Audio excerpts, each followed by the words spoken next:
Hey guys, today I saw the Paper Towns movie based on the novel by John Green, and here are my thoughts. So I reviewed the book Paper Towns a couple years ago, which you can check out up here, and if you want to know the plot and my thoughts on the book, you can go watch that. I'll give a very abridged version of my thoughts here, and that would be, I did not enjoy the book. I thought it was John Green's weakest novel of the four that I reviewed that month, and I thought it was a kind of pointless book.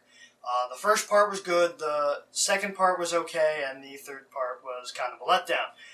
So, with that stuff out of the way, let's get to talking about the movie.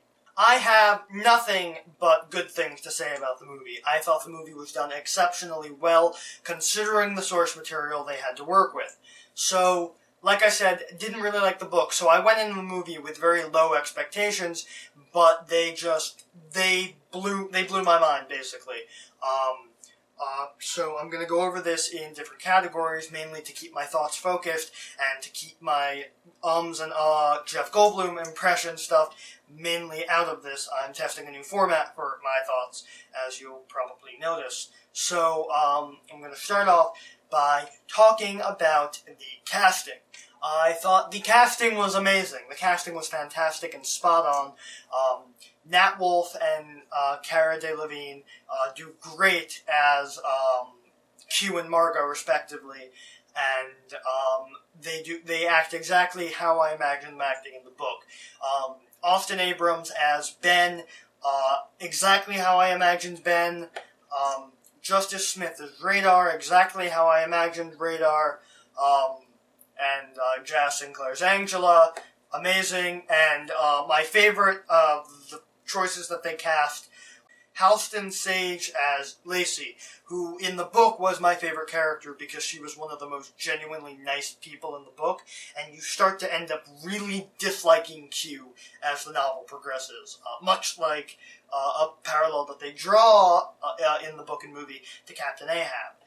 So I really liked Lacey, and I thought that was spot on. Also, all the child actors they got to play the past versions of the various characters, spot on. They look identical, and it's scary, and I want to know where they invented time travel. Before we start, basic rundown on the plot.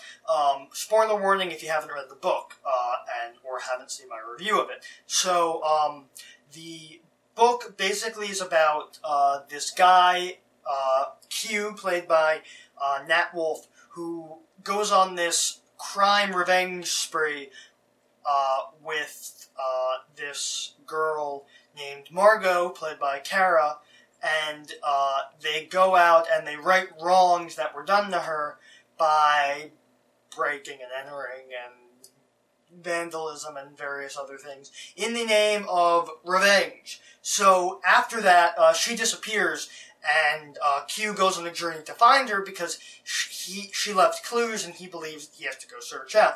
And he brings along for that journey his friend Ben and his friends Ben and Radar, Radar's girlfriend Angela, and also one of Margot's former friends, Lacey.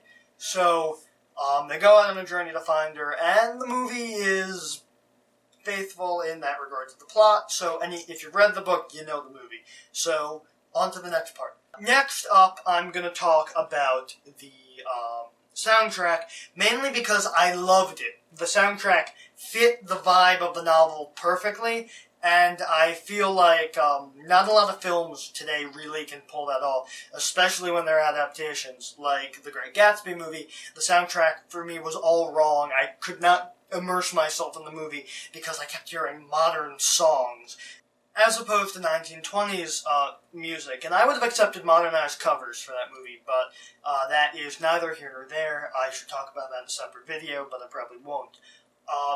Next up after soundtrack is obviously the movie. I thought the movie was good. Based on what they had to work with, I thought the movie was done exceptionally well. The ending wasn't very strong, but then again, the ending of the novel wasn't strong either, and they did alter a few bits here or there, and I thought that was okay. I was totally cool with them doing that because it improved the movie. And when you can change it to improve it, that works. When they change it for arbitrary reasons that I don't understand, I don't like it.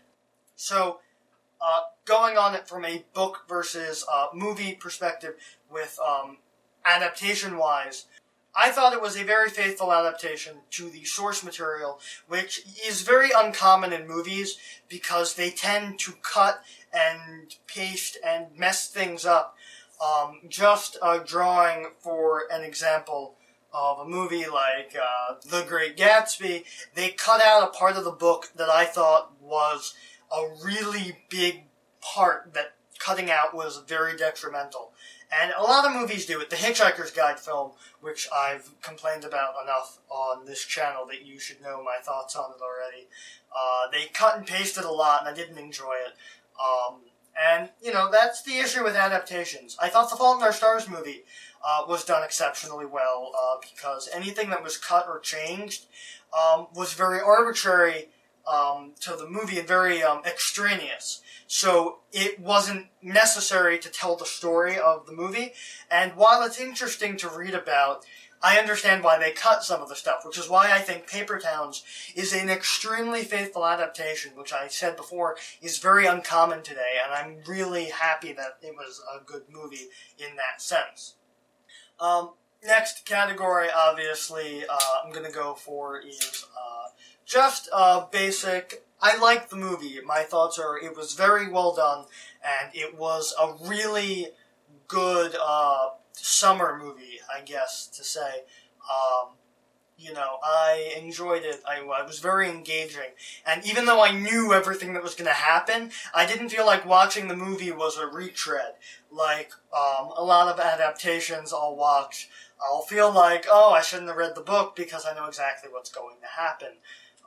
It was kind of like that in the Harry Potter films to a small degree, and to a bigger degree in like The Great Gatsby, where they changed so much that I didn't know what to expect and I didn't enjoy myself because I couldn't really immerse myself. Paper Towns, I highly recommend that you go see it.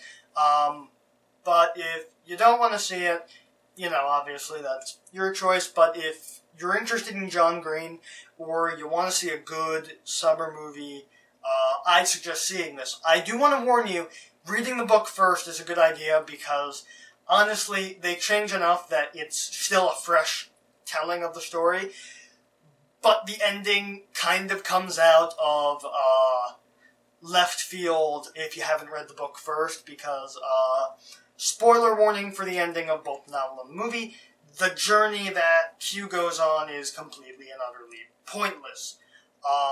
So, yeah, I mean, it's kind of, that's just kind of what happened in the book, and that's why I didn't like it. So, if you're okay with that, I highly recommend this movie.